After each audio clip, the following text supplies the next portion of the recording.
వైజాగ్ లో జూలై 24న BNR golden diamonds opening సందర్భంగా mega offers. Hi hello welcome to Suman TV.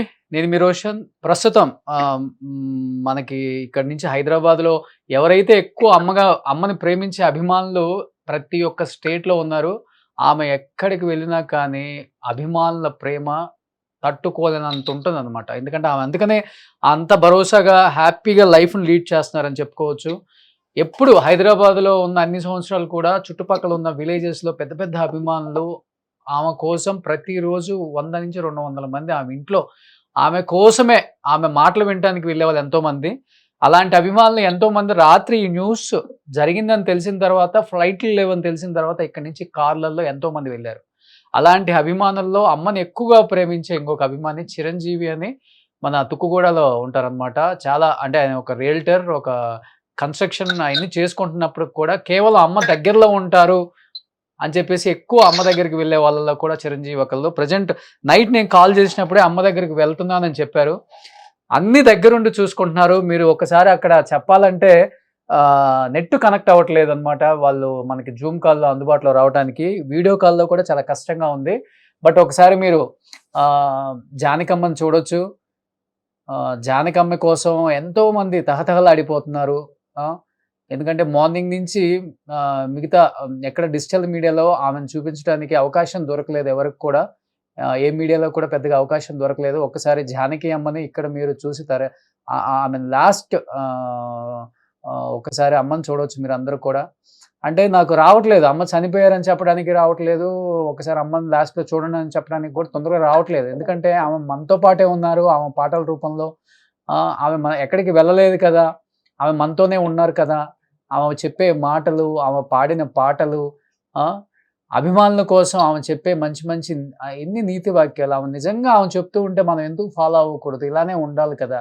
88 సంవత్సరాల జానకి అమ్మ ఎన్నో వేల పాటలు పాడినప్పటికి కూడా ఎప్పుడు కూడా నిరాశపడలేదు జీవితంలో. ఎందుకంటే ఎటువంటి సపోర్ట్ లేకుండా ఇండస్ట్రీకి వచ్చి ఎంతోమంది మ్యూజిక్ డైరెక్టర్స్ కావని రిజెక్ట్ చేసినా కానీ ఆమె వాయిస్ పనికిరాదని చెప్పిన ఇనిషియల్ డేస్లో ఆమె ఎలాంటి పాటనైనా నేను పాడగలను, నా చేత మీరు పాడించుకుంటారు అని అక్కడే నిలబడి తను ప్రూవ్ చేసుకొని ఎవరైతే ఆమె వాయిస్ను రిజెక్ట్ చేశారో అలాంటి వాళ్ళందరూ కూడా మళ్ళీ జానకి అమ్మే మాకు కావాలి, జానకి అమ్మతోనే మేము పాడించుకుంటాము, జానకి అమ్మ లేకపోతే, జానకి అమ్మ పాడకపోతే ఆ పాటకి అర్థం ఉండదని చెప్పేసి ఎంతోమంది ఆమెతో పాడించుకున్న సందర్భాలు అన్నీ ఇన్ని కాదు, ఎంతోమంది మ్యూజిక్ డైరెక్టర్స్ చెప్తూ ఉంటే మనకు తెలుస్తుంది.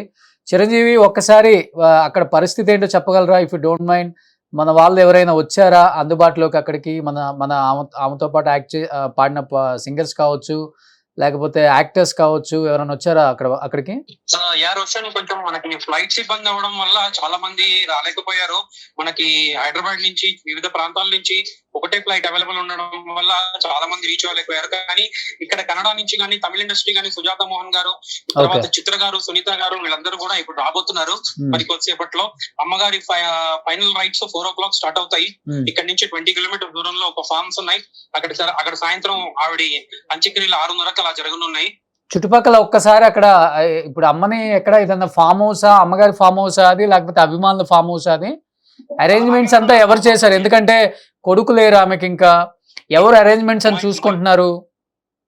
ఇక్కడ మైసూర్ లో ఉన్న ఫ్యాన్స్ ఉన్నారు, నవీన్, పవన్ అని. ఆవిడ పేరు మీద వాళ్ళు ఒక ఫర్నిచర్ షాప్ కూడా స్టార్ట్ చేశారు, S Janaki furniture and timbers అని.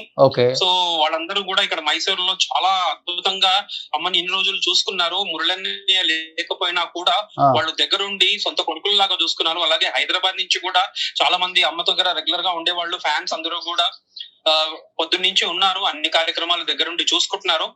ఇప్పుడు ప్రజల సందర్శనార్థం ఇక్కడ గ్రౌండ్స్ లో, మహారాజా గ్రౌండ్స్ లో అమ్మని ఇక్కడ ఉంచడం జరిగింది. ఉదయం నుంచి 4 నుంచి ఇక్కడ ఫైనల్ రైడ్స్ అన్ని కూడా స్టార్ట్ అవుతాయి. ఒకసారి జానకమ్మ గారి దగ్గర నుంచి చూపిస్తున్నాను. ప్లీజ్ ఒక్కసారి చుట్టుపక్కల లొకేషన్ ఒక్కసారి చూపిస్తారా? అభిమానులు పెద్ద ఎత్తున రావటం కూడా మనం చూస్తున్నాం, గమనించవచ్చు. అందరూ కూడా పెద్ద ఎత్తున అభిమానులు. ఎందుకంటే ఆమెకి తెలుగు స్టేట్స్లోనే కాదు, ఒక కర్ణాటక, ఒక కేరళ, లేకపోతే అటు పక్కన తమిళనాడులో కూడా పెద్ద ఎత్తున ఫ్యాన్స్ ఉన్నారు జానకమ్మకి.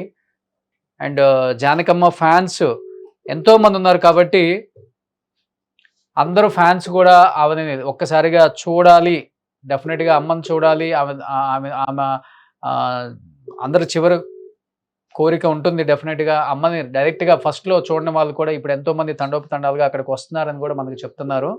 అండ్ అక్కడ సిగ్నల్స్ ప్రాబ్లం కూడా ఉంది చెప్పాలంటే, ఎందుకంటే మీకు తెలిసిందే మైసూరు కొంచెం ఫారెస్ట్, డీప్ ఫారెస్ట్ ఉంటుంది, పెద్దగా సిగ్నల్స్ కూడా కనెక్ట్ అవ్వవు. అండ్ ఆమె కూడా ఎక్కువ అలాంటి లొకేషన్లో ఉండటానికి ఫస్ట్ నుంచి కూడా ఇష్టపడుతూ ఉంటారు. ఆమెకి ఏంటంటే లాస్ట్ 10 to 15 ఇయర్స్ నుంచి కూడా వాసురావు గారు చెప్పినట్లు కొంచెం దూరంగా, ఇండస్ట్రీకి దూరంగా అండ్ ఇండస్ట్రీకి సంబంధించిన మనుషులకు దూరంగా ఉండటం ఆమెకు చాలా ఇష్టం అని ఆయన చెప్పారనమాట. ఎందుకంటే ఇండస్ట్రీలో పాటలు పాడినప్పుడు నేను ఎందుకు ఇక్కడ క్లోజ్గా ఉండాలి, అన్ని ఫంక్షన్స్కి రావాలి అంటే ఏ ఫంక్షన్స్కి ఆమె రారు. ఆమె చాలా నిరాడంబరంగా, చాలా అంటే లైఫ్లో ఆమె ఎప్పుడు కూడా నేను ఇలా బతకాలి, అలా బతకాలి అని ఏం లేదు. చాలా సింపుల్గా ఉండటం నేర్చుకున్నారు. చాలా దూరంగా, ఎక్కువ మంది మనుషులు లేకుండా పక్షులు, చెట్లు, మొక్కలు, అలా ఎక్కువ లైఫ్ను కూడా ఆమె లాస్ట్ ఎక్కువ 10-15 ఇయర్స్ నుంచి లీడ్ చేస్తున్నారని చెప్పుకోవచ్చు అనమాట.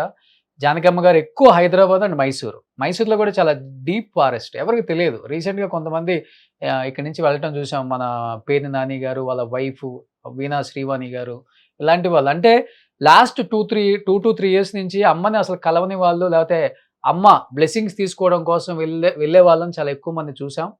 బట్ అలాంటి వాళ్ళల్లో ఎక్కువ మంది నార్మల్ అంటే కామన్ ఆడియన్స్, మాకు దొరికిన అవకాశం, సదవకాశం, ఈ టైంలో మేము అమ్మని చూసే అవకాశం దొరుకుతుంది, అమ్మ గొంతు వినే అవకాశం దొరుకుతుంది, అమ్మ బ్లెస్సింగ్స్ తీసుకునే అవకాశం దొరుకుతుంది అని చెప్పేసి ఎంతోమంది వెళ్ళటం జరుగుతుంది.